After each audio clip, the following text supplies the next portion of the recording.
ठिकाणी इथे आपण खुले कारागृह तयार केले होते. आता त्याच धर्तीवर अशा प्रकारची कारागृह आपल्याला तयार करायची आहेत. कारागृहाचं आज आपण जे काही कारागृह प्रशासन आहे हे एक वेगळं प्रशासन आपण तयार केलेलं आहे. आता त्याच्यामध्ये सुधार करून prison and correctional service force, कारागृह आणि सुधार सेवा दल अशा प्रकारचा फोर्स आपण तयार करतो. यासोबत 2 वेलफेअर फंड आपण तयार करतो. पोलिसांकरता वेलफेअर फंड आहे, पण कारागृह प्रशासनाकरता वेलफेअर फंड नाही आहे. आणि म्हणून एक ऑफिसर्स वेलफेअर फंड हा कारागृहाकरता आपण करतोय आणि दुसरं प्रिझनर्स वेलफेअर फंड देखील आपण करतो. आपल्याला कल्पना आहे की अनेक वेळा जे बंदी असतात या बंद्यांना बेल मिळते, पण बेल बॉन्ड फर्निश करण्याकरता कोणी व्यक्ती नाही, पैसे नाहीत, म्हणून 6-6 महिने ते जेलमध्ये असतात, वर्ष ते असतात.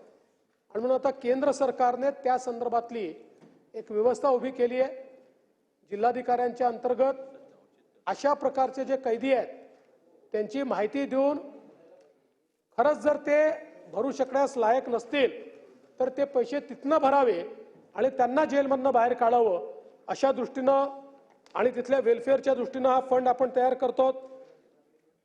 आता आपल्याला माहिती आहे की वेगवेगळ्या प्रकारचे बंदी आहेत.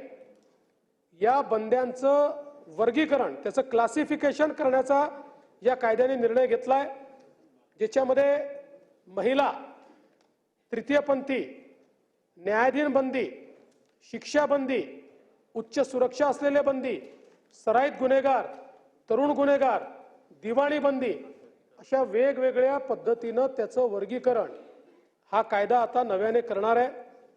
आणि यासोबत कारागृहामध्ये जर गुन्हा घडला तर शिक्षा कशी करायची त्याचं प्रोव्हिजन आपल्या कायद्यामध्ये नाही. आता नव्याने कारागृहातील गुन्हे आणि बंद्यांनी केलेले कारागृहातले गुन्हे या संदर्भात शिक्षेची तरतूद या नवीन कायद्यामध्ये किंवा या अमेंडमेंटमध्ये आपण केलेली आहे. यासोबत जे काही गुन्हेगार आहेत यांना संचित आणि अभिवचन रजा मंजूर करण्याची तरतूद ही देखील नव्याने याच्यामध्ये करण्यात आलेली आहे. एक बंद्यांकरता ग्रीव्हान्स रिड्रेसल सिस्टीम, तक्रार निवारण अशा प्रकारची यंत्रणा ही आता प्रत्येक जेलमध्ये त्या ठिकाणी तयार करावी लागणार आहे.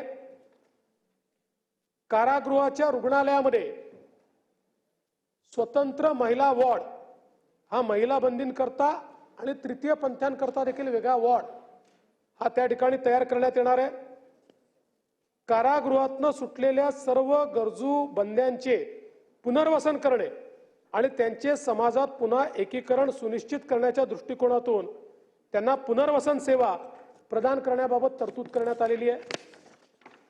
यासोबत जिल्ह्यातील सर्व कारागृहांमध्ये न्यायाधीन बंद्यांचा नियतकालिक आढावा घेण्यासाठी आणि खटल्यांचा जलद निपटारा करण्यासाठी अंडर ट्रायल रिव्ह्यू कमिटी तयार करण्यात आली आहे.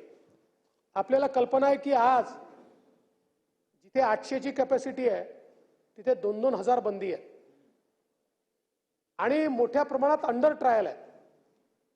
आता सुप्रीम कोर्टाने सांगितलेलं आहे कुठलाही अंडर ट्रायल 1/3 शिक्षा जर त्याची भोगली असेल म्हणजे त्याला त्या गुन्ह्यात शिक्षा झाली तर जेवढी शिक्षा झाली असती त्याच्या 1/3 त्याने शिक्षा भोगली असेल तर त्याला सोडून दिलं पाहिजे, त्याला बेल दिली पाहिजे. पण हे होत नाही, कारण हे कोण करणार असा प्रश्न असतो. म्हणून आता जिल्हा न्यायाधीशाच्या अंतर्गतच प्रशासन साईडला एक कमिटी तयार झाली आहे ज्यांनी प्रत्येक जेलचा आढावा घ्यायचा आहे. तिथे जे कच्चे बंदी ज्याला आपण अनेक वेळा बोली भाषेत म्हणतो असे जे आहेत यांच्यातल्या अंडर ट्रायल्सला त्याचा आढावा घेऊन त्याची शिफारस कोर्टाला करायची आहे की आता यांना यापेक्षा अधिक काळ अंडर ट्रायल म्हणून जेलमध्ये ठेवण्याची आवश्यकता नाही. यामुळे मोठ्या प्रमाणात जेलचं डिकंजेशन होणार आहे.